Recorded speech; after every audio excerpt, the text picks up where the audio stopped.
ആദ്യമേ തന്നെ ഞാനൊരു സോറി പറയുകയാണ്.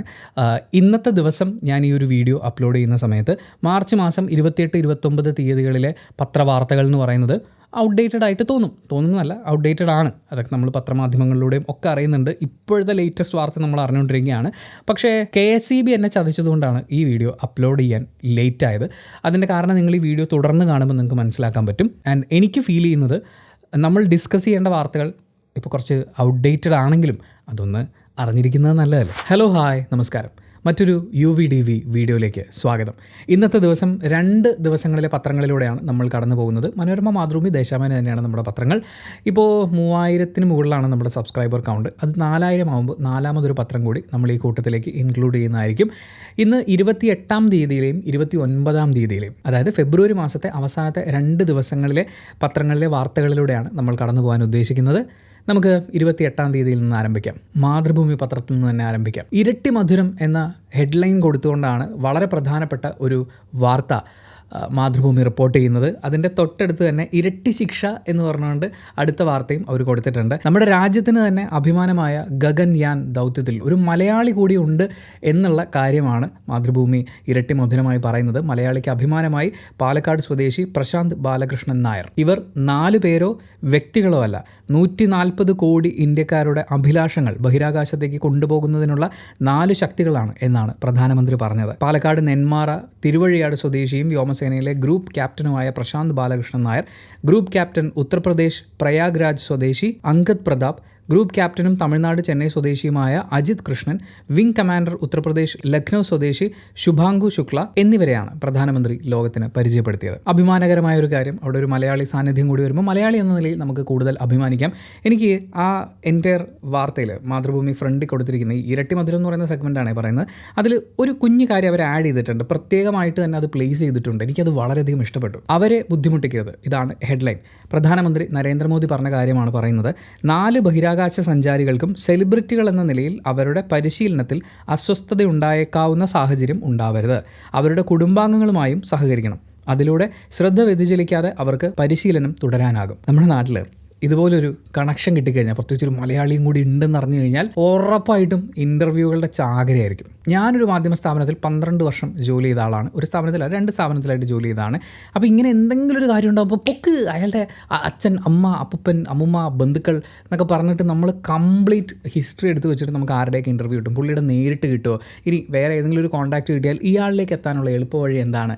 അങ്ങനെ ഒരു കാരണവശാലും നമ്പർ സംഘടിപ്പിക്കാൻ പറ്റില്ലെന്ന് നമ്മൾ വിചാരിക്കുന്ന, അല്ലെങ്കിൽ അതിന് ഒരുപാട് റെസ്ട്രിക്ഷൻ ഉണ്ടായിരുന്ന ആൾക്കാരുടെ അവർ പേഴ്സണലി ഫാമിലിയായിട്ട് കോൺടാക്ട് വേണ്ടി മാത്രം ഉപയോഗിക്കുന്ന നമ്പറൊക്കെ തപ്പിയെടുത്തില്ല. അങ്ങനെ കുറേ സംഭവങ്ങൾ ഉണ്ടായിട്ടുണ്ട്. അപ്പോൾ ഈ 4 പേരെ സംബന്ധിച്ച് അവരുടെ പരിശീലനം വളരെ വളരെ വളരെ ഇമ്പോർട്ടൻ്റ് ആയിട്ടുള്ളൊരു കാര്യമാണ്.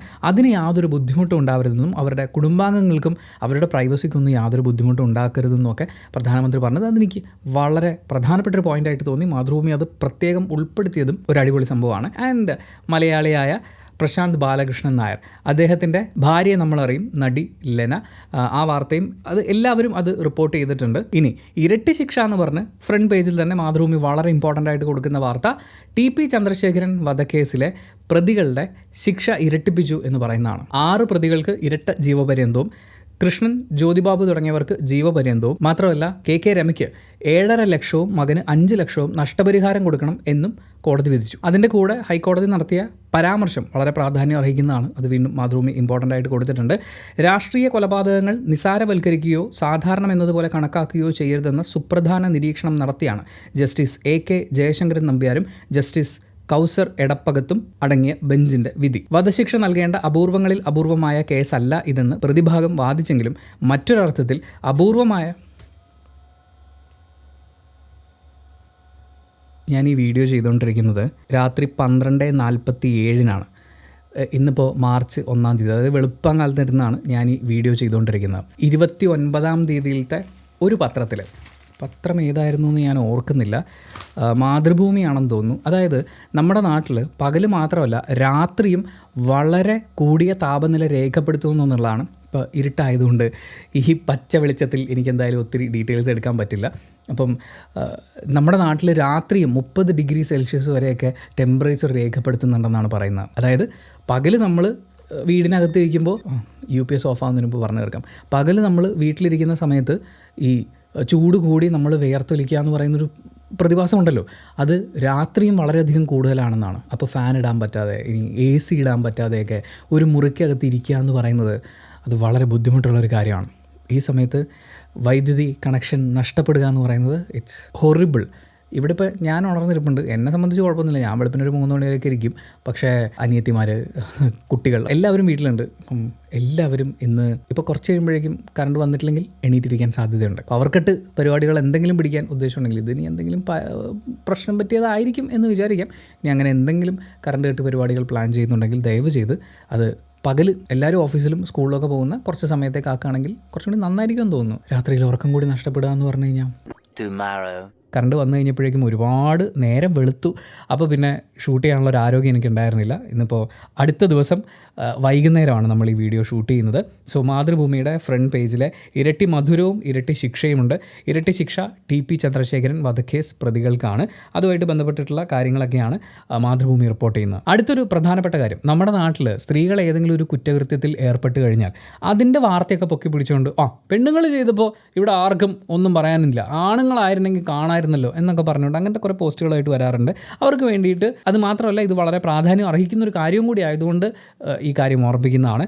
പർദ്ദ ധരിച്ചെത്തി മുളക് പൊടി സ്പ്രേ ചെയ്ത് കവർച്ച, യുവതി പിടിയിൽ. ഇതിനാസ്പദമായ സംഭവം എന്ന് പറയുന്നത് തൃപ്പൂണിത്തുറയിലെ ഒരു ചിട്ടി കമ്പനിയിലേക്ക് പട്ടാപ്പകൽ പർദ്ദ ധരിച്ചെത്തിയ ഒരു യുവതി അവിടെ ഉണ്ടായിരുന്ന ആളുടെ ദേഹത്തേക്ക് മുളക് പൊടി സ്പ്രേ ചെയ്ത് അയാളെ ഒന്നും ചെയ്യാൻ പറ്റാത്തൊരവസ്ഥയിലാക്കിയതിനു ശേഷം അവിടെ ഉണ്ടായിരുന്ന സ്വർണവും പണവും ഒക്കെ ആയിട്ട് കടന്നു. പാലക്കാട് കരിമ്പുഴ പടിഞ്ഞാറേതിൽ ഫസീല 36 വയസ്സ് ഹിൽ പാലസ് പോലീസാണ് അറസ്റ്റ് ചെയ്തിട്ടുള്ളത്. വിവിധ സ്റ്റേഷനുകളിലായി നിരവധി മോഷണ കേസിൽ പ്രതിയായ ഫസീല ഒറ്റപ്പാലത്ത് കൂടത്തായി മോഡൽ കൊലപാതക ശ്രമക്കേസിലും പ്രതിയാണെന്ന് പോലീസ് പറഞ്ഞു. ഇത് പോലീസ് പറഞ്ഞതാണ്, മാതൃഭൂമി റിപ്പോർട്ട് ചെയ്തതാണ്, അതാണ് ഞാൻ വായിക്കുന്നത്. തൃപ്പൂണിത്തുറ പഴയ സ്റ്റാൻഡിന് സമീപം ചിട്ടി സ്ഥാപനയുടമ തൃപ്പൂണിത്തുറ കീഴത്ത് വീട്ടിൽ KN സുകുമാര മേനോനാണ്. 72 വയസ്സുള്ളയാളാണ്.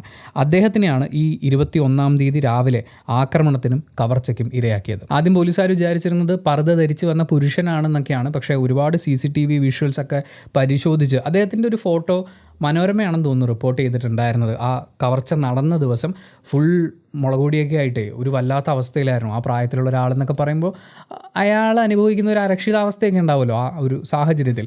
അപ്പോൾ അത് കണ്ടു കഴിഞ്ഞപ്പോൾ ഈ പ്രതിയെ പിടിക്കണമെന്ന് നമുക്കും തോന്നിപ്പോവും, അത് തന്നെ പോലീസിന് തോന്നിയിട്ടുണ്ടാവും. അല്ലെങ്കിൽ അവരത് ചെയ്യേണ്ടതാണല്ലോ, അവരുടെ ജോലിയുടെ ഭാഗമാണല്ലോ. അവരെന്തായാലും ഒരുപാട് CCTV ദൃശ്യങ്ങളൊക്കെ പരിശോധിച്ച് ഇതൊരു സ്ത്രീയാണെന്ന് മനസ്സിലാക്കുകയും ആ സ്ത്രീയിലേക്ക് അന്വേഷണ ഉദ്യോഗസ്ഥർ എത്തിച്ചേരുകയുമായിരുന്നു. അത് തീർച്ചയായും അഭിനന്ദനാർഹമായിട്ടുള്ള കാര്യമാണ്. പിന്നെ മാതൃഭൂമി 5-ാം പേജിൽ കൊടുത്തിട്ടുള്ള വളരെ പ്രധാനപ്പെട്ട ഒരു വാർത്ത, നമ്മൾ ഈ വീഡിയോ ചെയ്യുന്ന സമയമാകുമ്പോഴേക്കും കേരളത്തെ ഞെട്ടിച്ച ഒരു സംഭവമായി മാറുകയും അതിൻ്റെ പുറത്ത് ഒരുപാട് ഡിസ്കഷനൊക്കെ നടക്കുകയും, ഞാൻ തൊട്ട് മുമ്പ് ഒരു TV ചാനൽ ഡിസ്കഷൻ ഈ യൂട്യൂബിൽ ഇങ്ങനെ TV ചാനൽസിൻ്റെയൊക്കെ ലൈവ് പോകുന്നുണ്ടല്ലോ, അങ്ങനെ ന്യൂസ് മീഡിയയുടെ ഇടയ്ക്ക് ലൈവ് കാണാറുണ്ട്. അങ്ങനെ മിക്കവാറും ചാനലുകളിലൊക്കെ ഡിസ്കഷനായി മാറിയ കാര്യം പൂക്കോട് വെറ്റിനറി കോളേജിൽ നടന്ന കൊലപാതകം എന്ന് തന്നെ പറയാനാണ്, ആത്മഹത്യ എന്നല്ല, കൊലപാതകം എന്ന് തന്നെ പറയാനാണ് ആസ് എ മനുഷ്യൻ എനിക്ക് ഫീൽ ചെയ്യുന്നത്. 28-ാം തീയതിയിലത്തെ മാതൃഭൂമി റിപ്പോർട്ട് ഇങ്ങനെയാണ്. പൂക്കോട് വെറ്റിനറി കോളേജിൽ ജീവനൊടുക്കിയ 2ാം വർഷ BVSC വിദ്യാർത്ഥി സിദ്ധാർത്ഥൻ നേരിട്ടത് സമാനതകളില്ലാത്ത പ്രാകൃതമായ ആൾക്കൂട്ട വിചാരണ.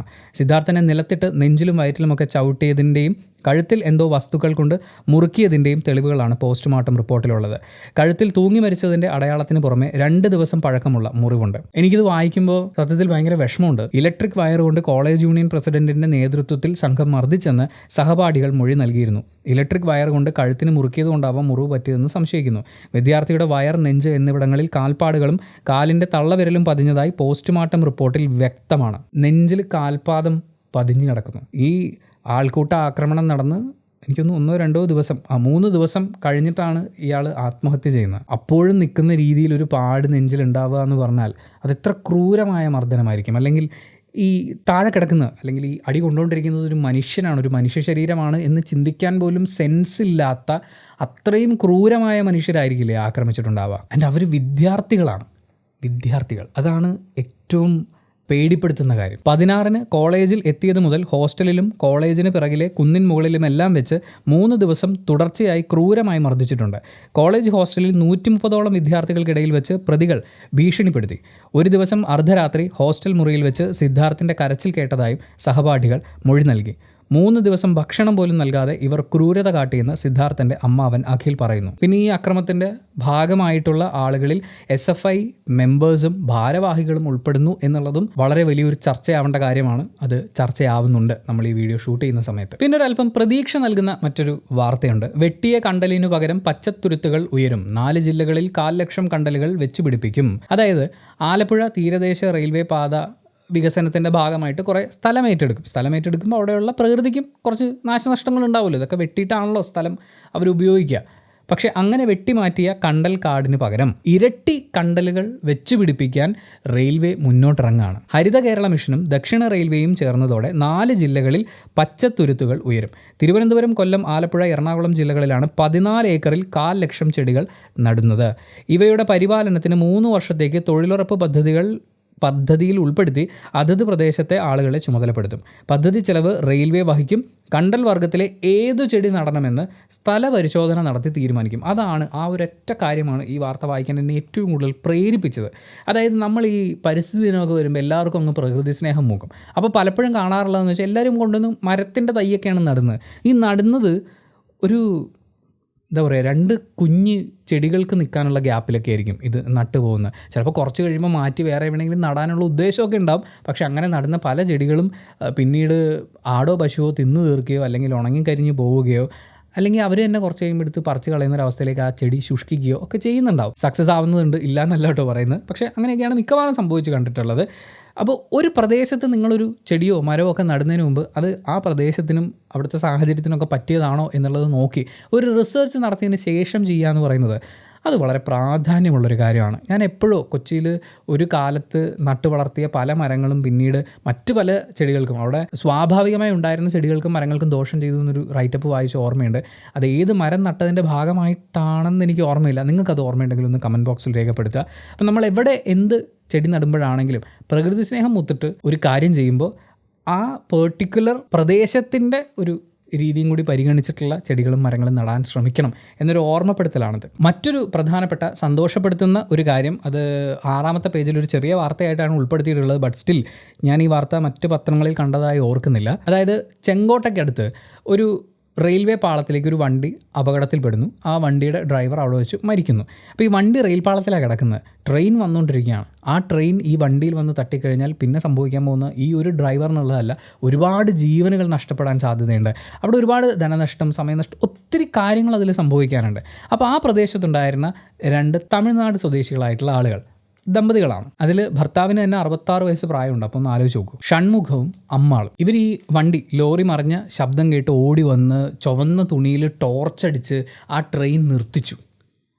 ഈ അപകട സ്ഥലത്തുനിന്ന് 100 മീറ്റർ മുമ്പേ തീവണ്ടി നിർത്താൻ ലോക്കോ പൈലറ്റിന് അതുകൊണ്ട് സാധിച്ചു. അതുകൊണ്ടൊരു വലിയ അപകടം ഒഴിവായി. അപ്പോൾ അവർക്ക് 2 പേർക്കും 5 ലക്ഷം രൂപ സമ്മാനം പ്രഖ്യാപിച്ചിരിക്കുകയാണ് തമിഴ്നാട് ഗവൺമെൻറ്. അങ്ങനെ അത്തരം ഒരു സമയത്തൊരാൾക്ക് തോന്നുക എന്ന് പറയുന്നതും അത് പ്രാക്ടിക്കലി ചെയ്യുക എന്ന് പറയുന്നതും ചിലപ്പോൾ നമ്മൾ സ്തബ്ധരായി പോകും എന്ന് പറയില്ലേ, നമ്മളിങ്ങനെ സ്റ്റക്കായിട്ട് നിന്നും അയ്യോ എന്ത് ചെയ്യും എന്ന് പറഞ്ഞിങ്ങനെ പേടിച്ച് വിറച്ചൊക്കെ നിന്ന് പോകുന്നത്. അങ്ങനെയാണ് ബഹുഭൂരിപക്ഷം പേർക്ക് സംഭവിക്കുക. പക്ഷേ ഇവിടെ അവർക്ക് ഉണ്ടായ ആ മനസാന്നിധ്യം എന്ന് പറയുന്നത് അത് സെലിബ്രേറ്റ് ചെയ്യപ്പെടേണ്ട ഒരു കാര്യമാണ്. അതുപോലെ നമ്മുടെ കേരള സർക്കാരിൻ്റെ കുടിവെള്ള വിതരണ പരിപാടി എന്ന് വെച്ചാൽ കുപ്പിയിലാക്കി കുടിവെള്ളം വിതരണം ചെയ്യുന്ന പരിപാടി, 10 രൂപയാണ് ഒരു ബോട്ടിൽ വെള്ളത്തിൻ്റെ വില.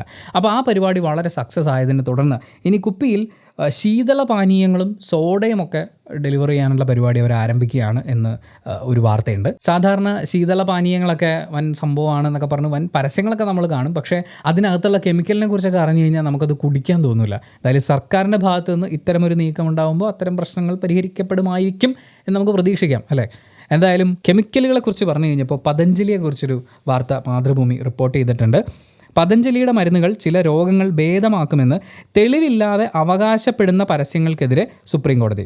രാജ്യത്തെ മുഴുവൻ തെറ്റിദ്ധരിപ്പിക്കുന്ന ഇത്തരം പരസ്യങ്ങൾ ഇനിയൊരു ഉത്തരവുണ്ടാകും വരെ നൽകരുതെന്ന് ജസ്റ്റിസ് ഹിമ കോഹ്ലി അധ്യക്ഷയായ ബെഞ്ച് ഉത്തരവിട്ടു. തെറ്റിദ്ധരിപ്പിക്കുന്ന പരസ്യങ്ങൾക്കെതിരെ നടപടിയെടുക്കാതെ കേന്ദ്ര സർക്കാർ കണ്ണടച്ചിരുന്നുവെന്നും സുപ്രീം കോടതി വിമർശിച്ചു. അതുപോലെ മാതൃഭൂമിയുടെ സെൻട്രൽ പേജ് 8-9 പേജുകൾ കംപ്ലീറ്റ്ലി ഗഗൻയാൻ പദ്ധതിയുമായിട്ട് ബന്ധപ്പെട്ട് സെലക്ട് ചെയ്യപ്പെട്ട 4 പേരുമായിട്ട് ബന്ധപ്പെട്ട് വലിയ വാർത്തയാണ്. വളരെ വിശദമായിട്ടുള്ള വാർത്തകളൊക്കെ കൊടുത്തിട്ടുണ്ട്. വിദ്യാർത്ഥികൾക്ക്, ശാസ്ത്ര കുതുകികൾക്ക് തീർച്ചയായും വായിക്കാവുന്ന ഒരു കാര്യമാണ്. ഇനി കാഞ്ഞിരമറ്റത്തൊരു സ്കൂളിൽ ഏർപ്പാടാക്കിയിട്ടുള്ള ഒരു പുതിയ പരിപാടിയാണ്. അതെനിക്ക് ഇഷ്ടപ്പെട്ടു. പക്ഷേ ഈ പരിപാടി സ്കൂളിൽ മാത്രം ഒതുക്കിയാൽ പോരാ.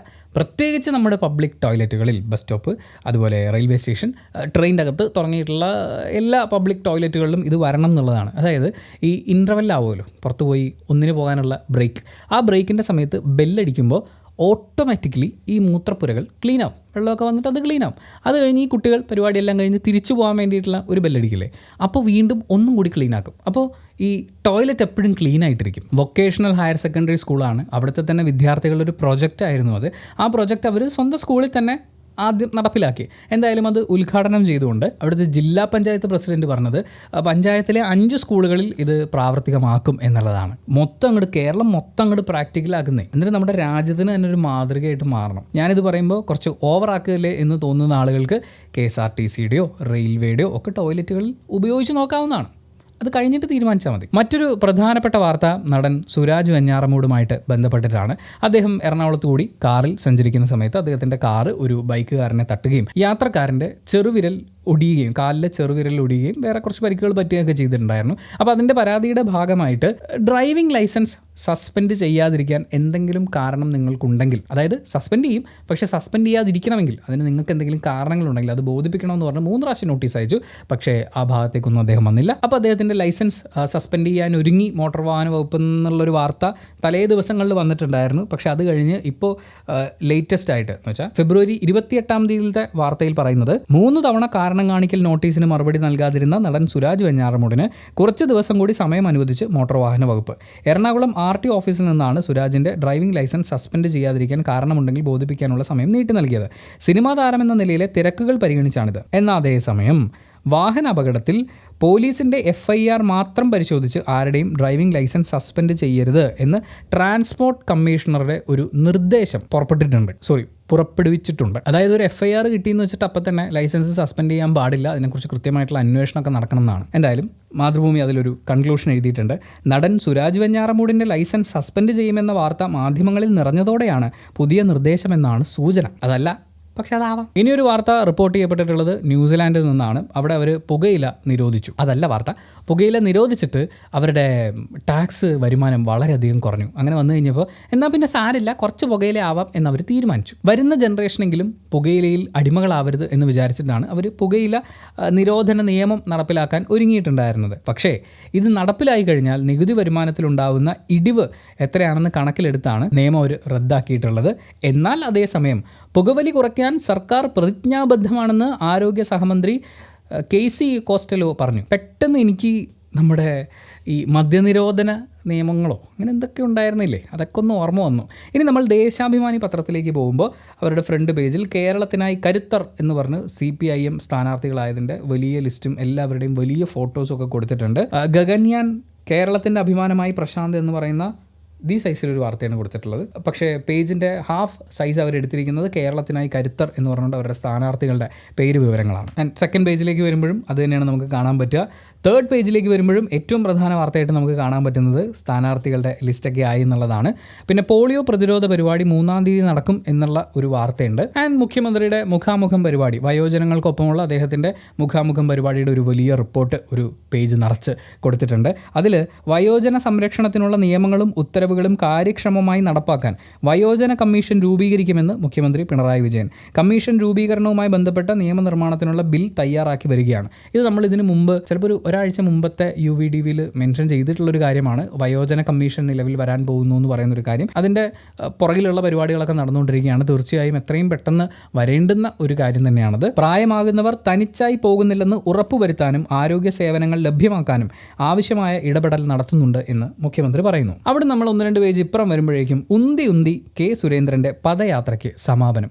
K. സുരേന്ദ്രൻ നടത്തിയിരുന്ന പദയാത്ര അത് അവസാനിച്ചു. നമ്മുടെ പ്രധാനമന്ത്രി നരേന്ദ്രമോദി അദ്ദേഹം ഈ യാത്രയുടെ സമാപന പരിപാടിക്ക് എത്തിയിട്ടുണ്ടായിരുന്നു. അതിനെക്കുറിച്ച് ദേശാഭിമാനി എഴുതുന്നത് ഇങ്ങനെയാണ്: ജനുവരി 17-ന് കാസർഗോഡ് നിന്ന് ആരംഭിച്ച യാത്ര ഫെബ്രുവരി 27-ന് പാലക്കാട് അവസാനിപ്പിക്കുമെന്നായിരുന്നു പ്രഖ്യാപനം. പക്ഷെ തുടങ്ങി 4-ാം ദിനം ആറ്റിങ്ങലെത്തി വീണ്ടും വടക്കോട്ട് പോയി ഫെബ്രുവരി 13 തിരുവനന്തപുരത്ത് ആഭ്യന്തരമന്ത്രി അമിത്ഷാ എത്തി വീണ്ടും ഉദ്ഘാടനം ചെയ്യും എന്നറിയിച്ചെങ്കിലും അദ്ദേഹം പിന്മാറിയതോടെ ഗതികെട്ടു.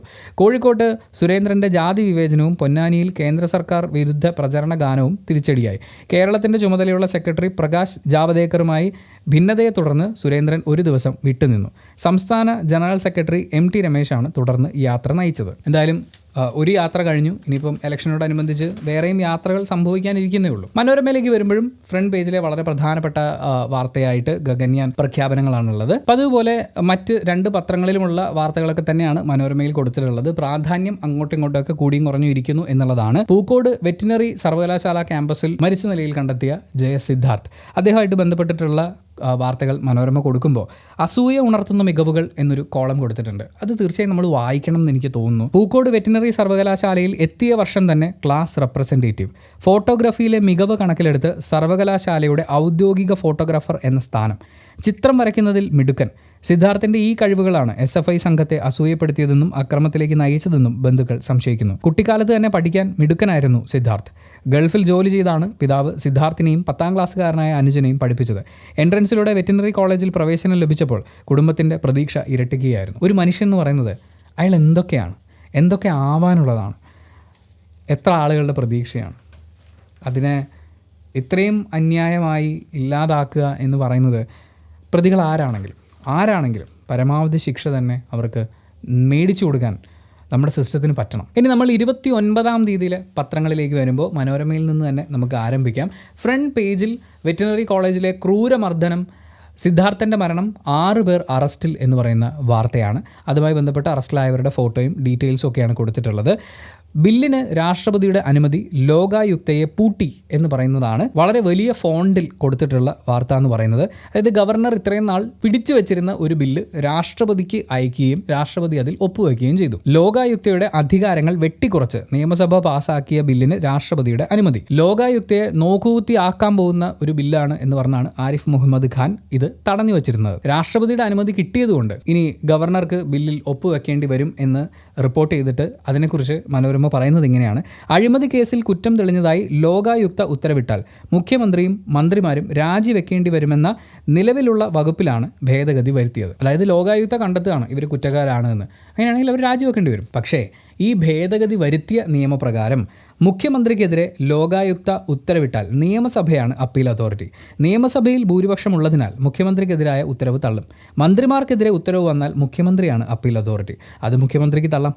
MLA-മാർക്കെതിരെയാണെങ്കിൽ സ്പീക്കർക്ക് തീരുമാനമെടുക്കാം. ഫലത്തിൽ സർക്കാരിനെതിരെ അഴിമതി നിരോധന നിയമപ്രകാരം ലോകായുക്ത ഉത്തരവ് വന്നാലും അത് തള്ളാൻ സാധിക്കും. അതിന് വേറെ കുറേ ഉദാഹരണങ്ങളൊക്കെ മനോരമ കൊടുത്തിട്ടുണ്ട്. 1-ാം പിണറായി സർക്കാരിൻ്റെ അവസാന നാളുകളിൽ KT ജലീൽ മന്ത്രിസ്ഥാനം രാജിവെച്ചതുപോലെ ഇനിയൊരു മന്ത്രിക്ക് ലോകായുക്തയുടെ വിധിയുടെ പേരിൽ രാജിവെക്കേണ്ടി വരില്ല. ദുരിതാശ്വാസ നിധി വക മാറ്റിയതിന് പിണറായി വിജയൻ മുതൽ കോവിഡ് രോഗപ്രതിരോധ സാമഗ്രികളുടെ ഇടപാടിൽ KK ശൈലജ വരെയുള്ളവർക്കെതിരെ ലോകായുക്തയിൽ പരാതികളുണ്ട്. ലോകായുക്ത എന്ത് തീർപ്പിലെത്തിയാലും സർക്കാരിന് അത് തള്ളിക്കളയാൻ നിയമ ഭേദഗതി വഴിവെക്കും. NCP നേതാവ് പരേതനായ ഉഴവൂർ വിജയന്റെ മക്കളുടെ വിദ്യാഭ്യാസ ചെലവിന് 25 ലക്ഷം രൂപയും പരേതനായ ചെങ്ങന്നൂർ MLA രാമചന്ദ്രൻ നായരുടെ മകന് അസിസ്റ്റന്റ് എഞ്ചിനീയറായി ജോലി നൽകിയതിന് പുറമെ ഭാര്യയുടെ സ്വർണ്ണപ്പണയം തിരിച്ചെടുക്കുന്നതിനും കാർ വായ്പയ്ക്കുമായി 8.5 ലക്ഷം രൂപയും കോടിയേരി ബാലകൃഷ്ണന്റെ പൈലറ്റ് വാഹനം അപകടത്തിൽപ്പെട്ട് മരിച്ച സിവിൽ പോലീസ് ഓഫീസറുടെ ഭാര്യയ്ക്ക് സർക്കാർ ഉദ്യോഗത്തിനും മറ്റ് ആനുകൂല്യങ്ങൾക്കും പുറമെ 20 ലക്ഷം രൂപയും ദുരിതാശ്വാസ നിധിയിൽ നിന്ന് നൽകിയത് ദുർവിനിയോഗമാണെന്ന ഹർജിയാണ് നിയമം മാറ്റി എഴുതാൻ സർക്കാരിനെ പ്രേരിപ്പിച്ചത്. വേറെയും കുറേ കാര്യങ്ങൾ അതിനെക്കുറിച്ച് വിശദമായി മനോരമ എഴുതുന്നുണ്ട്. പക്ഷേ ഈ വിഷയത്തിൽ ദേശാഭിമാനിയുടെ സ്റ്റാൻഡ് മറ്റൊന്നാണ്. അത് നമുക്ക് ആ പത്രത്തിലേക്ക് വരുമ്പോൾ പറയാം. ക്യാൻസർ വരുന്നത് വീണ്ടും തടയാൻ 100 രൂപയുടെ ഒരു ഗുളിക എന്ന് പറയുന്ന ഒരു വാർത്ത കൂടി ഫ്രണ്ട് പേജിൽ മനോരമ വളരെ ഇമ്പോർട്ടൻ്റ് ആയിട്ട് കൊടുത്തിട്ടുണ്ട്. അതായത് ക്യാൻസർ ഓൾറെഡി ഒരു പ്രാവശ്യം ഓവർകം ചെയ്തു, പക്ഷേ വീണ്ടും ആ രോഗത്തിന് കീഴടങ്ങേണ്ടി വരിക എന്ന് പറയുന്ന ഒരു അവസ്ഥ ഒഴിവാക്കുന്നതിന് വേണ്ടി, അല്ലെങ്കിൽ അതിനുള്ള സാധ്യത 30% കുറയ്ക്കാൻ പറ്റുന്ന മരുന്ന് കണ്ടെത്തിയെന്ന് മുംബൈ ടാറ്റ മെമ്മോറിയൽ സെൻറ്ററിലെ ഗവേഷകർ അറിയിച്ചു. കേവലം 100 രൂപ മാത്രം വരുന്ന ഗുളിക കഴിച്ചാൽ രോഗത്തെ പ്രതിരോധിക്കാമെന്നാണ് അവകാശവാദം. റേഡിയേഷൻ, കീമോതെറാപ്പി എന്നിവയുടെ പാർശ്വഫലങ്ങൾ പകുതിയാക്കി കുറയ്ക്കാനും കഴിയും. ഇതിൻ്റെ ഹെഡിങ്ങിൻ്റെ ഒരു പ്രത്യേകത എന്ന് പറയുന്നത് ക്യാൻസർ വീണ്ടും വരുന്നത് തടയാൻ 100 രൂപയുടെ ഗുളിക. ഈ ഹെഡിങ് വായിക്കുന്ന നമ്മൾ വിചാരിക്കുന്നത് yes, it's proven and it's in the market അല്ലേ? പക്ഷേ വാർത്ത എന്ന് പറയുന്നത് ഇതൊരു അവകാശവാദമാണ്. 100 രൂപയുടെ ഈ മരുന്ന് കഴിച്ചു കഴിഞ്ഞാൽ സംഭവം ശരിയാവും എന്ന് പറയുന്ന ഒരു കാര്യമാണ്. ക്യാൻസറിൻ്റെ തിരിച്ചുവരവ് തടയുന്നതിനുള്ള ചികിത്സയ്ക്ക് ഉപയോഗിക്കാൻ ഏതാനും വർഷം കൂടി കാത്തിരിക്കേണ്ടി വരും. ആ അവകാശവാദം എന്നുള്ള വാക്കോ അല്ലെങ്കിൽ അങ്ങനെ ഒരു കാര്യം ആ ഹെഡിങ്ങിൽ കൊടുത്തിരുന്നെങ്കിൽ, കാര്യം ഇത് പെട്ടെന്ന് വായിക്കുന്ന, ആ രോഗവുമായിട്ട് ബന്ധപ്പെട്ടിരിക്കുന്ന, പ്രത്യേകിച്ച് ക്യാൻസറുമായിട്ട് ബന്ധപ്പെട്ട് വലിയ ക്യാമ്പയിനുകൾ നടത്തുന്ന ഒരു സ്ഥാപനമാണ് മലയാള മനോരമ എന്ന് പറയുന്നത്. അപ്പോൾ പെട്ടെന്നാണെങ്കിലും ഒരാൾക്ക് ഒരു വൻ പ്രതീക്ഷ നൽകുന്ന പോലത്തെ ഒരു കാര്യമല്ലേ അത്. മറ്റൊരു വാർത്ത ഒരു കഥയാണ്. ഈ കഥ പറഞ്ഞയാൾ കേരളത്തിൻ്റെ മുഖ്യമന്ത്രിയാണ്. അതായത് അദ്ദേഹം താമസിക്കുന്ന ക്ലിഫ് ഹൗസിൻ്റെ ദാരുണമായ അവസ്ഥയാണ് അദ്ദേഹം പറയുന്നത്. ഈ കിടപ്പുമുറിയിൽ ഒരു ഗ്ലാസ് വെള്ളം എടുത്ത് വെച്ച് കഴിഞ്ഞാൽ അത് അടച്ചു വെച്ചിട്ടില്ലെങ്കിൽ മരപ്പട്ടിയുടെ മൂത്രം വീഴും അത്രേ. കാരണം മരപ്പട്ടികളൊക്കെ ഇങ്ങനെ ഓടി നടക്കുകയാണ്. ഇത്രയേറെ ദുരവസ്ഥകളിലൂടെ കടന്നു പോകുന്ന കേരളത്തിൻ്റെ മുഖ്യമന്ത്രിയെക്കുറിച്ച് ആലോചിക്കുമ്പോൾ പെട്ടെന്ന് എൻ്റെ ഹൃദയത്തിലേക്ക് കടന്നു വരുന്നത് ഈ കായിക മത്സരങ്ങളിലൊക്കെ പങ്കെടുക്കാൻ വേണ്ടി പോകുന്ന താരങ്ങളുണ്ടല്ലോ, കേരളത്തിൻ്റെ കായിക താരങ്ങൾ. അവർ യാത്ര ചെയ്യുന്ന റെയിൽവേ കോച്ചുകളെക്കുറിച്ചാണ്. നേരെ ടിക്കറ്റ് തന്നെ എടുത്തിട്ടുണ്ടോ എന്ന് സംശയം നമുക്ക് തോന്നിപ്പോകുന്ന തരത്തിൽ വളരെ ചുരുങ്ങിയ സാഹചര്യങ്ങളിൽ ഒരു സെമി വാഗൺ ട്രാജഡി സെറ്റപ്പിലൊക്കെ യാത്ര ചെയ്യേണ്ടി വരുന്നവർ, അവർക്ക് ലഭിക്കുന്ന സൗകര്യങ്ങൾ, അങ്ങനെ ഒരുപാട് കാര്യങ്ങളിലേക്കാണ് അദ്ദേഹത്തിൻ്റെ ഈ ജീവിത സാഹചര്യങ്ങൾ എന്നെ കൊണ്ടെത്തിക്കുന്നത്. പിന്നെ ആകെ ഒരു ആശ്വാസം എന്ന് പറയുന്നത് മരപ്പട്ടിയെ എങ്ങനെ തുരത്താം എന്ന് പഠിക്കുന്നതിന് വേണ്ടി ജപ്പാനിലേക്കോ ഓസ്ട്രേലിയയിലേക്കോ അല്ലെങ്കിൽ നിക്വാരഗ്വയിലേക്കോ മറ്റോ ആരും യാത്ര പോയില്ലല്ലോ. അത് തന്നെ വലിയ കാര്യം. വല്ല മാധ്യമപ്രവർത്തകരായിരുന്നെങ്കിൽ കടക്കുപുറത്തുനിന്ന് പറഞ്ഞാൽ മതിയായിരുന്നു. ഇത് മരപ്പട്ടിയോട് പറഞ്ഞാൽ അതിനും വല്ലതും മനസ്സിലാവും. അധികം ചർച്ചയാവാതെ പോകുന്ന മറ്റൊരു ക്യാമ്പസ് വാർത്ത കൂടി മനോരമ റിപ്പോർട്ട് ചെയ്യുന്നുണ്ട്. കാര്യവട്ടം ക്യാമ്പസിലെ കാര്യമാണ്. അവിടുത്തെ വാട്ടർ ടാങ്കിൽ ഒരു അസ്ഥികൂടം കിട്ടിയിട്ടുണ്ട്. ഏകദേശം 1 വർഷത്തോളം പഴക്കമുള്ള രീതിയിലാണ് അസ്ഥികൂടം കിട്ടിയത്. ടാങ്കും പരിസരവും പോലീസ് സീൽ ചെയ്തിട്ടുണ്ട്. അസ്ഥികൂടം പുറത്തെടുത്ത് ഫോറൻസിക് പരിശോധനയ്ക്ക് അയക്കും എന്നാണ് 29-ാം തീയതിയിലെ വാർത്തയിൽ കൊടുത്തിട്ടുള്ളത്. ഇനി അവിടെ നിന്ന് നമ്മൾ മാതൃഭൂമിയിലേക്ക് വരുമ്പോൾ അവരൊരു ഫോട്ടോ പ്ലേസ് ചെയ്തിരിക്കുന്നതിലെ ഭംഗിയാണ് എനിക്ക് തോന്നിയത്. അതായത് ലോകായുക്ത ബിൽ രാഷ്ട്രപതി അംഗീകരിച്ചു എന്ന് പറയുന്നൊരു കാര്യം. ലോകായുക്ത കൂട്ടിൽ എന്നാണ് എഴുതിയിരിക്കുന്നത്. എന്നിട്ട് അതിൻ്റെ തൊട്ട് മുകളിലായിട്ട് കൊടുത്തിരിക്കുന്നത് കൂട്ടിൽ കിടക്കുന്ന ഒരു കടുവയുടെ ഫോട്ടോയാണ്. അതൊരിക്കലും അറിയാതെ സംഭവിച്ചു പോയ ഒരു കാര്യമായിട്ട് ഞാൻ കാണുന്നില്ല. ലോകായുക്ത വിധിച്ചാൽ രാജിവെക്കേണ്ടി വരും എന്ന് പറയുന്ന ഒരു സാഹചര്യത്തിൽ നിന്ന് ജനപ്രതിനിധികളെ രക്ഷിച്ചെടുക്കുന്ന ഒരു പരിപാടിയാണല്ലോ. അപ്പോൾ കൂട്ടിലായിരിക്കുന്നത് ലോകായുക്തയാണ്. നല്ല പരിപാടിയാണ്. Well done Mathrubhumi, well done. പിന്നെ വളരെ രസകരമായ ഒരു വാർത്തയുള്ളത് എന്താണെന്ന് വെച്ചാൽ എറണാകുളം റൂറൽ പോലീസിൻ്റെ പേജിൽ ഒരു വ്യാജ ഫേസ്ബുക്ക് പേജ് കണ്ടെത്തി എന്നുള്ളതാണ്. നമ്മളോടൊക്കെ ഡിജിറ്റൽ പ്ലാറ്റ്ഫോമുകൾ ഉപയോഗിക്കുമ്പോൾ മെസ്സേജുകൾ വരുമ്പോൾ സൂക്ഷിക്കണം എന്നൊക്കെ പറയുന്ന പോലീസിൻ്റെ പേര് തന്നെ അങ്ങനെ ഒരു വ്യാജ പ്രൊഫൈൽ ഉണ്ടാക്കിയവനെ സമ്മതിക്കണം. പക്ഷേ ഈ പ്രൊഫൈൽ ഉണ്ടാക്കി എന്നുള്ളത് മാത്രമല്ല പ്രൊഫൈൽ ഉണ്ടാക്കിയ ആളോ അല്ലെങ്കിൽ ആ കൂട്ടമോ ചെയ്യുന്നത്. ആ പേജ് ലൈക്ക് ചെയ്യുന്നവരോടൊക്കെ പൈസ കടം ചോദിക്കുകയാണ്. പിന്നെ നമ്മുടെ കയ്യിൽ വിൽക്കാൻ കുറച്ച് സാധനമുണ്ട്, ആവശ്യക്കാരുണ്ടെങ്കിൽ പറയണം എന്നൊക്കെ പറഞ്ഞ് അങ്ങനെ മാർക്കറ്റിംഗ് പർപ്പസിനൊക്കെ വേണ്ടിയിട്ട് ഇത് ഉപയോഗിക്കുകയാണ്. എന്തായാലും പോലീസ് അതിൽ അന്വേഷണം ആരംഭിച്ചിട്ടുണ്ട് എന്ന് 29-ാം തീയതിയിലത്തെ പത്രത്തിൽ റിപ്പോർട്ട് ചെയ്തിട്ടുണ്ട്. പിന്നെ വളരെ പ്രധാനപ്പെട്ടത് എന്ന് എനിക്ക് ഫീൽ ചെയ്ത മറ്റൊരു വാർത്ത എന്ന് പറയുന്നത് IMAയുമായിട്ട് ബന്ധപ്പെട്ടിട്ടാണ്. കേന്ദ്ര GST വകുപ്പ് IMAയുടെ സ്വത്ത് വിവരങ്ങളുടെ കണക്ക് ചോദിച്ചു. IMAയെ കുറിച്ച് നമ്മൾ കൂടുതലും കേൾക്കുന്നത് ഡോക്ടർമാരുമായിട്ടും അതുപോലെ ആശുപത്രികളായിട്ട് ബന്ധപ്പെട്ടിട്ടൊക്കെയാണ്, ഇന്ത്യൻ മെഡിക്കൽ അസോസിയേഷൻ. അപ്പോൾ അവർ GST വകുപ്പിന് ഈ ഡീറ്റെയിൽസ് ഒന്നും കൊടുക്കാൻ പറ്റില്ല എന്ന് പറഞ്ഞ് ഹൈക്കോടതിയിൽ കൊണ്ടുപോയി ഒരു ഹർജി ഫയൽ ചെയ്തു. അപ്പോൾ ആ ഹർജിക്ക് എതിരെ കേന്ദ്ര GST വകുപ്പ് ഒരു അധിക സത്യവാങ്മൂലം സമർപ്പിച്ചു. അതിൽ പറയുന്നത് ചാരിറ്റബിൾ സൊസൈറ്റി ക്ലബ്ബ് എന്നതിനപ്പുറമുള്ള പ്രവർത്തനമാണ് IMAയുടേത് എന്നാണ്. അതായത് IMAയിൽ അംഗമല്ലാത്തവർക്കും മദ്യം വിൽക്കുന്ന ബാർ IMA നടത്തുന്നുണ്ട്. ഇതിൻ്റെ ബില്ലടക്കം കോടതിയിൽ ഹാജരാക്കി. അംഗങ്ങളല്ലാത്തവർക്കും താമസിക്കാനായി മുറികൾ വാടകയ്ക്ക് നൽകിയിട്ടുണ്ട്. ഭൂമി വാങ്ങുന്നതിനായി അംഗങ്ങളല്ലാത്തവരിൽ നിന്ന് IMAയ്ക്ക് വലിയ തുക ലഭിച്ചിട്ടുണ്ട്. കോടികൾ സാമ്പത്തിക നേട്ടം ഉണ്ടാക്കുന്ന ബിസിനസ് സംരംഭങ്ങളിലും പങ്കാളിയാണ്. വാട്ടർ പ്യൂരിഫയർ, പെയിൻറ് തുടങ്ങിയ ബിസിനസ് സംരംഭങ്ങളുമായി സഹകരിച്ച് പ്രവർത്തിക്കുന്നതിലൂടെയും സാമ്പത്തിക നേട്ടം ഉണ്ടാക്കുന്നുണ്ടെന്നും സത്യവാങ്മൂലത്തിൽ പറയുന്നു. അപ്പം ഞാൻ വിചാരിച്ചു ഇത്രയൊക്കെ പരിപാടികൾ ഈ അസോസിയേഷൻ ഭാഗമായിട്ടുണ്ടോ എന്നുള്ളതാണ്. പക്ഷേ അവിടെ കൊണ്ട് കഴിഞ്ഞിട്ടില്ല. IMA ഹെഡ്ക്വാർട്ടേഴ്സിന് ലഭിക്കുന്ന വരുമാനം അംഗത്വ ഫീസിൽ നിന്ന് മാത്രമല്ല, സംഭാവനയായും സ്പോൺസർഷിപ്പായും സർവീസ് ചാർജായും ഒക്കെ വരുമാനം കിട്ടുന്നുണ്ട്. ഇതൊക്കെ കേന്ദ്ര GST വകുപ്പ് അന്വേഷിക്കുമെന്ന് പറഞ്ഞിട്ടുണ്ട്. പിന്നെ റിയൽ എസ്റ്റേറ്റ്, കൺസ്ട്രക്ഷൻ കമ്പനി എന്ന നിലയിലും IMA മാറുന്നുണ്ട്. നിലവിൽ 50 കോടിയോളം രൂപ IMAയ്ക്ക് നിക്ഷേപമായുണ്ട്. ഇതിലെ പലിശ ഇനത്തിലും വലിയ നേട്ടമുണ്ട്. കൊച്ചിയിലെ IMA ഹൗസ് ബിസിനസ് ഹോട്ടൽ പോലെയാണ് പ്രവർത്തിക്കുന്നത്.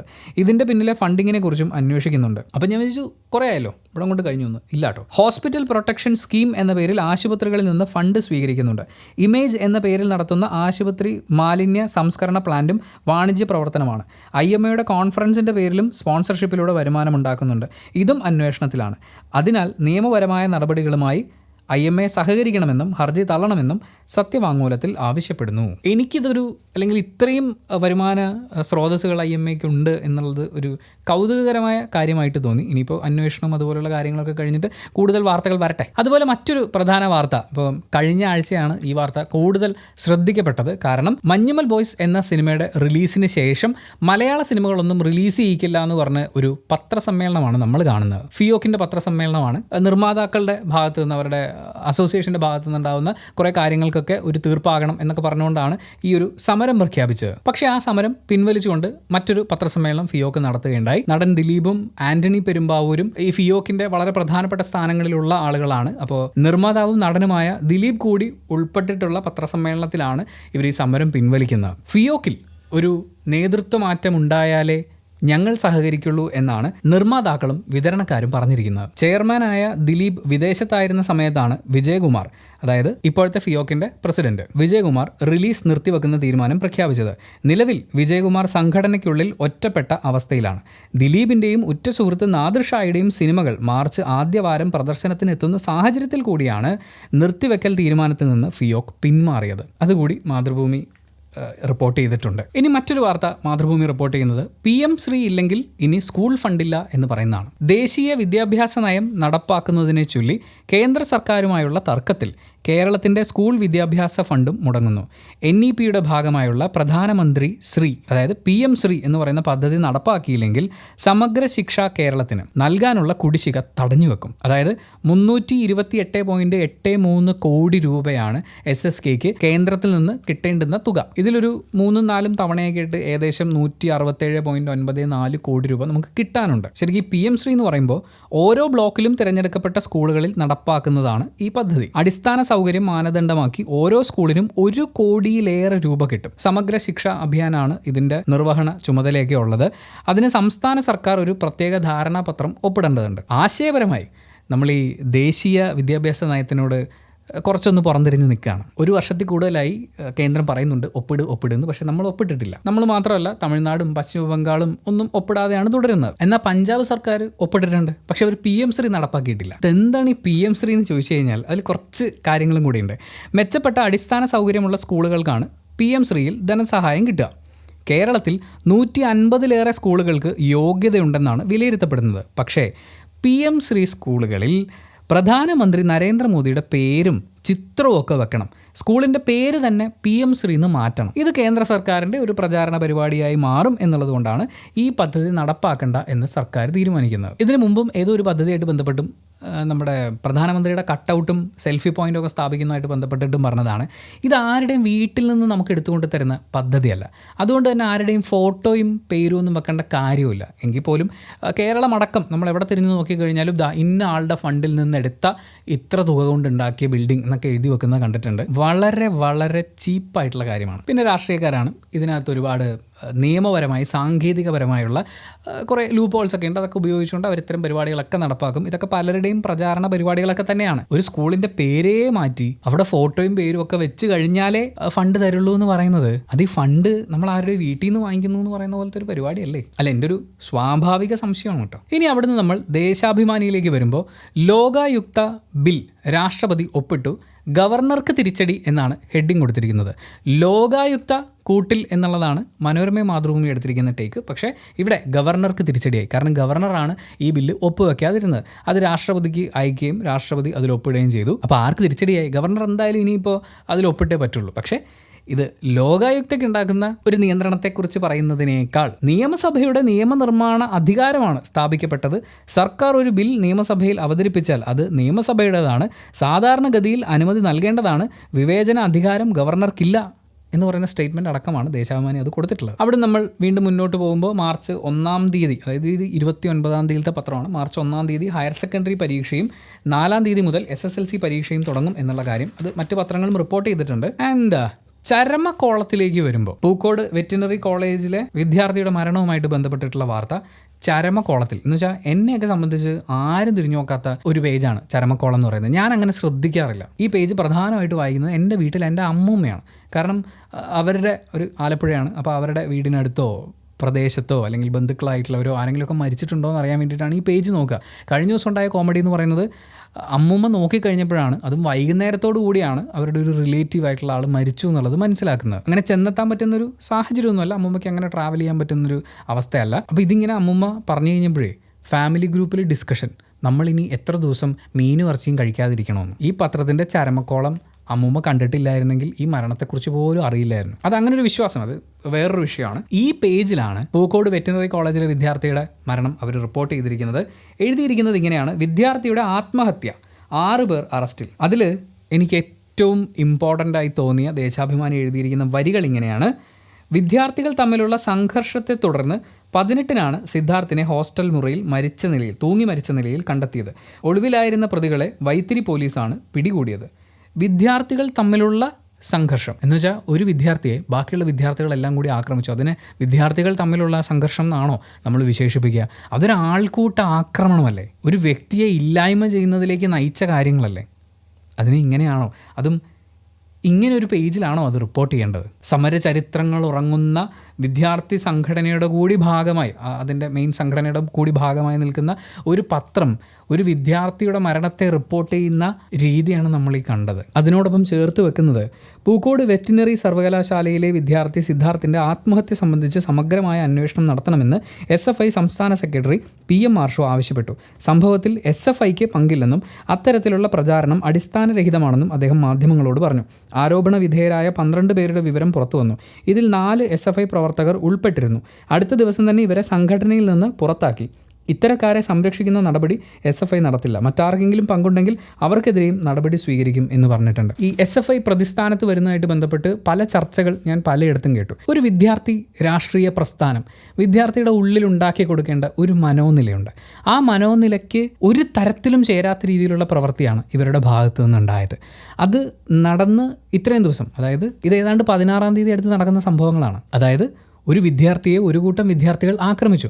അവർ SFIക്കാരാണോ അല്ലയോ എന്നുള്ള ചോദ്യങ്ങൾക്കൊക്കെ അപ്പുറം നിൽക്കുന്ന വളരെ പ്രധാനപ്പെട്ടൊരു ചോദ്യം, കോളേജ് ഹോസ്റ്റലിൽ വെച്ചും കോളേജ് മതിൽക്കെട്ടിനകത്ത് വെച്ചും ഒരു വിദ്യാർത്ഥി ആക്രമിക്കപ്പെട്ടിട്ട് ആ കോളേജിലെ വിദ്യാർത്ഥി സംഘടന അതുമായി ബന്ധപ്പെട്ട് നിൽക്കുന്ന ആരും ഇത് അറിഞ്ഞിട്ടില്ല, ആരും ഇതിനെക്കുറിച്ച് അന്വേഷിച്ചിട്ടില്ല. അങ്ങനെ ഒരു കാര്യം ഉണ്ടാകുമ്പോൾ, അങ്ങനെ ഒരു ആൾക്കൂട്ട ആക്രമണം നടത്തുമ്പോൾ അങ്ങനെ കൈ ഉയർത്തരുത് എന്ന് പറയാൻ ആദ്യം മുന്നോട്ട് വരേണ്ടത് ഒരു കരുത്തുറ്റ വിദ്യാർത്ഥി രാഷ്ട്രീയ പ്രസ്ഥാനത്തിൻ്റെ ഭാഗമായി നിൽക്കുന്നവരാണ്. അതുണ്ടായിട്ടില്ല. അങ്ങനെ വരുമ്പോൾ ആ രാഷ്ട്രീയ പ്രസ്ഥാനം ആ കോളേജിൽ എക്സിസ്റ്റ് ചെയ്യുന്നതിൻ്റെ എന്തർത്ഥമാണ് അതിലുള്ളത്? ആൻഡ് ഇത്രയും വർഷം വിദ്യാർത്ഥികളോടൊപ്പം പ്രവർത്തന പരിചയമുള്ള ഒരു സംഘടന, അവരുടെ കൂടി ഭാഗമായിട്ടുള്ള നേതാക്കൾ ഉൾപ്പെടെയുള്ള ആളുകൾക്ക് എന്ത് ട്രെയിനിങ് ആണ് കൊടുത്തുകൊണ്ടിരിക്കുന്നത്? നമുക്ക് പുറത്താക്കാൻ എളുപ്പമാണ്, മെമ്പർഷിപ്പ് കൊടുക്കാനും എളുപ്പമാണ്. പക്ഷേ അവരുടെ ചിന്താമണ്ഡലത്തിനെ സ്വാധീനിക്കുക എന്ന് പറയുന്ന ഒരു കാര്യം, അതൊരു രാഷ്ട്രീയ പ്രസ്ഥാനത്തിൻ്റെ ബേസിക് കാര്യമാണ്. അത് SFI എന്നല്ല, അത് KSU ആണെങ്കിലും ABVP ആണെങ്കിലും ഏത് പേരിട്ട് അതിനെ വിളിച്ചു കഴിഞ്ഞാലും നിങ്ങളുടെ കൂടി ഭാഗമായി നിൽക്കുന്ന ഒരു വിദ്യാർത്ഥി അയാൾ ചെയ്യുന്ന ഇത്രയും മോശപ്പെട്ട ഒരു കാര്യം, അതിലേക്ക് അയാൾ എത്താനിടയാക്കിയ സാഹചര്യങ്ങൾ, അതിൽ നിങ്ങൾക്കും പങ്കുണ്ട്. നിങ്ങൾക്ക് അങ്ങനെ കൈ കഴുകി മാറി നിൽക്കാൻ പറ്റില്ല. ഞാൻ ഈ പറഞ്ഞത് SFIയുടെ ഭാഗമല്ലാത്ത വിദ്യാർത്ഥികൾ കോളേജിലൊരു ആക്രമണം നടത്തിയാലും അത് ആ കോളേജിലെ യൂണിയനുമായിട്ട് ബന്ധപ്പെട്ട് നിൽക്കുന്നവർ അറിയണ്ടേ? അങ്ങനെ ആരും അറിയാതെ ഒരു അക്രമ സംഭവം കോളേജിൽ നടക്കുമെങ്കിൽ നിങ്ങളവിടെ എന്തിനാണ്? അങ്ങനെ ആക്രമണങ്ങൾ അഴിച്ചുവിടാൻ പറ്റുന്ന ആക്രമിക്കുന്ന ആളുകളെയാണ് നാളത്തെ നേതൃനിരയിലേക്ക് വരെ വളർത്തിക്കൊണ്ട് വരുന്നത് എന്ന് പറയുന്നത് എത്രത്തോളം ഭീകരമായ ഒരു കാര്യമാണ്. കഴിഞ്ഞ കുറച്ച് നാളുകൾക്ക് മുമ്പ് വിദ്യാർത്ഥി പ്രസ്ഥാനത്തിലും അല്ലാതെയും നിൽക്കുന്ന ആളുകൾ പോലീസുകാർക്കെതിരെ അടക്കം പബ്ലിക്കായി വന്നു നിന്ന് വധഭീഷണി മുഴക്കുന്ന കാര്യങ്ങൾ വരെ നമ്മൾ കണ്ടിട്ടുണ്ടായിരുന്നു. കേരളം ഏതൊക്കെ കാര്യങ്ങളിൽ നമ്പർ 1 ആണെന്ന് പറയുമ്പോഴും ഇത് വളരെ പേടിപ്പിക്കുന്ന ഒന്നാണ്. എങ്ങനെയെങ്കിലും ഏതെങ്കിലും വിദേശ രാജ്യത്തേക്ക് പോകാമെന്ന് പറഞ്ഞ ആളുകൾ രക്ഷപ്പെട്ടു പോകുന്നതിൽ ഇതിനും ഒരു പങ്കില്ല എന്ന് നമുക്ക് പറയാൻ പറ്റില്ല. പുറത്തേക്ക് പോകുന്ന വിദ്യാർത്ഥികളെ തിരിച്ചു കൊണ്ടുവരാൻ പദ്ധതികൾ ആവിഷ്കരിക്കുമെന്ന് പറയുന്ന മുഖ്യമന്ത്രിയും ഇതിനെതിരെ ശക്തമായി ആഞ്ഞടിക്കേണ്ടതുണ്ട്, പ്രവർത്തനങ്ങൾ ഉണ്ടാവേണ്ടതുണ്ട്. വിദ്യാർത്ഥി രാഷ്ട്രീയ സംഘടനകൾ എന്താണ് ചെയ്തുകൊണ്ടിരിക്കുന്നതെന്ന് കൃത്യമായി ഓഡിറ്റ് ചെയ്യപ്പെടേണ്ട ഒരു സാഹചര്യം നമ്മുടെ നാട്ടിലുണ്ട് എന്നാണ് ഈ സംഭവം പറയുന്നത്. അതിന് നിങ്ങൾ മടി കാണിക്കുകയാണെങ്കിൽ നമ്മുടെ നാടിനെ കാത്തിരിക്കുന്നത് വളരെ ശോചനീയമായൊരു ഭാവിയാണ്. ആൻഡ് എൻ്റെ കൂടെ നിൽക്കുന്ന ഒരാൾ ഒരു തെറ്റ് ചെയ്യുന്നു എന്ന് കണ്ടു കഴിഞ്ഞാൽ അയാളെ തിരുത്തുന്നതിന് പകരം അയാളെ സംരക്ഷിക്കുക എന്ന് പറയുന്നൊരു പരിപാടി മാത്രമാണ് ഞാൻ ചെയ്യുന്നതെങ്കിൽ ഞാൻ അയാളെ, ആ ബന്ധത്തിനെ മുതലെടുത്തുകൊണ്ടിരിക്കുകയാണ്, അല്ലെങ്കിൽ അയാൾ എന്നെ മുതലെടുത്തുകൊണ്ടിരിക്കുകയാണ്. SFIയെ ഈ പറഞ്ഞ അക്രമകാരികൾ മുതലെടുക്കുകയായിരുന്നു, അതോ SFI ഈ അക്രമകാരികളെ മുതലെടുത്തുകൊണ്ടിരിക്കുകയായിരുന്നു? മറുപടി പറയേണ്ടത് SFI ആണ്. അവർ കൂടി ഉൾപ്പെടുന്ന കേരളത്തിലെ ഇടതുപക്ഷ പ്രസ്ഥാനമാണ്. ആർക്കൊപ്പമാണ് നിൽക്കേണ്ടതെന്നും എവിടെയാണ് അഴിച്ചുപണി വേണ്ടതെന്നും തീരുമാനിക്കേണ്ടതും നടപടികൾ എടുക്കേണ്ടതും അവർ തന്നെയാണ്. ഉണ്ടാവുമായിരിക്കും എന്ന് പ്രതീക്ഷിച്ചുകൊണ്ട് ഈ വീഡിയോ നമ്മളിവിടെ അവസാനിപ്പിക്കുകയാണ്. ഞാൻ അടുത്ത വീഡിയോയിൽ മാർച്ച് 1-2 തീയതികളിലെ പത്രങ്ങളിലൂടെ നമുക്ക് കടന്നു പോകാം. Thank you so much for watching this video. Video ഇഷ്ടപ്പെട്ട ലൈക്ക് ചെയ്യുക, കമൻറ്റ് ചെയ്യുക, ഷെയർ ചെയ്യുക. സബ്സ്ക്രൈബ് ചെയ്യണമെന്ന് തോന്നുകയാണെങ്കിൽ തീർച്ചയായും ചെയ്യാം. Thank you.